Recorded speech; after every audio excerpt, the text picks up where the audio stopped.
नमस्कार दोस्तों। आइए सुनते हैं पूनम अहमद की लघु कथा संबल जिंदगी के। जब जिंदगी हमारे सामने अचानक कोई ऐसी कमी पैदा कर देती है जिसकी भरपाई संभव ना हो, तो क्या बड़े और क्या बच्चे सभी जिंदगी को जीने के लिए एक संबल तलाशते हैं, ताकि जिंदगी में दोबारा उठ खड़े होने की इच्छा को पोषित कर सकें। यह लघु कथा एक छोटी बच्ची के अपने पिता को खो देने के बाद अपने तरीके से जिंदगी के संबल ढूंढने की भावपूर्ण दास्तां है। तो आइए सुनते हैं कहानी संबल जिंदगी के। शोभा स्कूल से आई तो देखा फिर मीनू घर पर नहीं थी।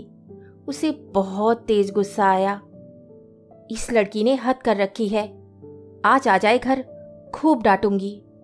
शोभा मन ही मन गुस्से में सोचते हुए अपने हाथ भी चलाती जा रही थी ताकि काम निपटा सके। कुछ ही दिन पहले शोभा के पति विपिन की डेथ हुई थी। 10 साल की बेटी मीनू आजकल जब देखो सामने वाले घर में रहने वाली अपनी सहेली आरती के घर बार बार भागती है।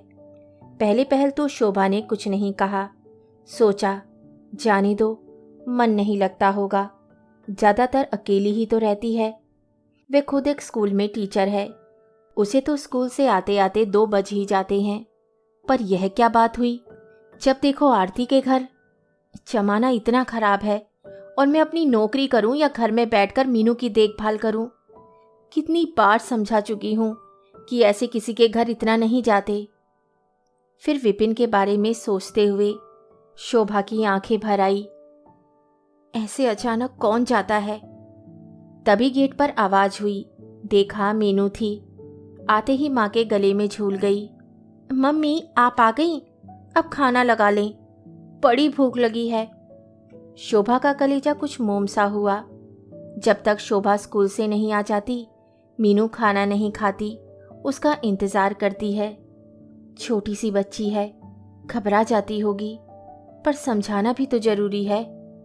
शोभा ने मीनू के साथ खाना लगाकर बैठते हुए कहा, मीनू बिटिया कहाँ थी। मम्मी बस आरती के घर ही तो जाती हूँ। इतनी बार नहीं जाते किसी के घर बेटा, अच्छा नहीं लगता। जब से तुम्हारे पापा गए हैं तभी से तुम उसके घर कुछ ज्यादा ही जाने लगी हो। क्यों? अपने पापा के सामने तो उसके पास इतना नहीं जाती थी। मीनू का चेहरा उतर गया। डरते डरते धीरे धीरे बोली, मम्मी आरती से मिलने नहीं जाती हूँ, मैं उसके पापा को देखने जाती हूँ। शोभा चौंकी। मतलब? घर में अब अच्छा नहीं लगता मम्मी, पापा याद आते रहते हैं। जब पापा की ज़्यादा याद आती है आरती के घर भाग जाती हूँ। अंकल घर पर होते हैं तो मेरे सर पर हाथ रखते हैं, मेरी पढ़ाई के बारे में पूछते हैं, आरती के और मेरे साथ भी खेलते हैं। मुझे उन्हें देखना, उनसे बातें करना अच्छा लगता है। अंकल ने कहा है कि मैं भी आरती की तरह उनकी बेटी हूँ। अंकल भी पापा की तरह किताबों से कहानी पढ़कर सुनाते हैं, पहेलियाँ पूछते हैं, कैरम खेलते हैं। आरती के साथ उन्हें देखकर मुझे पापा याद आते रहते हैं और मुझे लगता है जैसे पापा भी मेरे आसपास ही हैं। बस जब भी पापा याद आते हैं ना, अंकल को देखने भाग जाती हूँ मम्मी। शोभा की आंखों में अनवरत आंसुओं की धारा बह निकली, जिसने मीनू को अपने सीने से लगा लिया और रो पड़ी। मेरी बच्ची। शोभा सोच रही थी मीनू कैसे अपना दुख भूलने की, अपने अकेलेपन से निपटने की अपनी तरह से कोशिश कर रही है। अकेले ही जिंदगी के संबल तलाश रही है। मुझसे अपने मन का अकेलापन कहा भी नहीं कभी, क्योंकि शायद जानती है कि मैं पहले से ही दुखी हूँ। शोभा को रोते देख मीनू ने रुआसी होकर कहा, मम्मी आप मत रोइए, सॉरी, मैं नहीं जाऊंगी अब आरती के घर। नहीं मेरी बच्ची, उसके घर जाकर अच्छा लगता है तो चली जाना।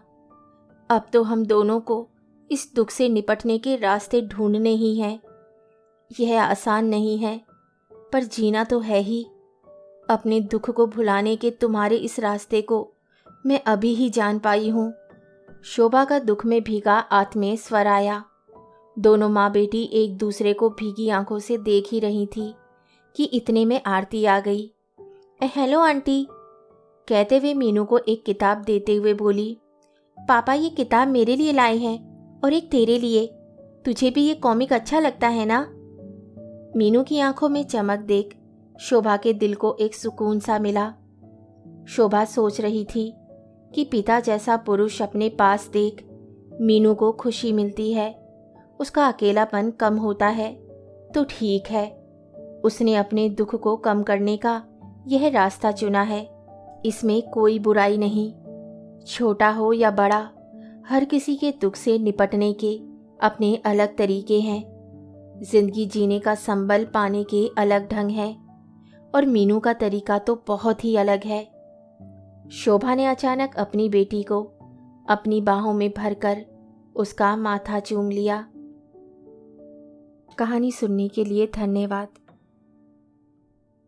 तो इसी के साथ मैं आपसे विदा लेती हूँ और कल फिर मिलती हूँ एक नई कहानी के साथ।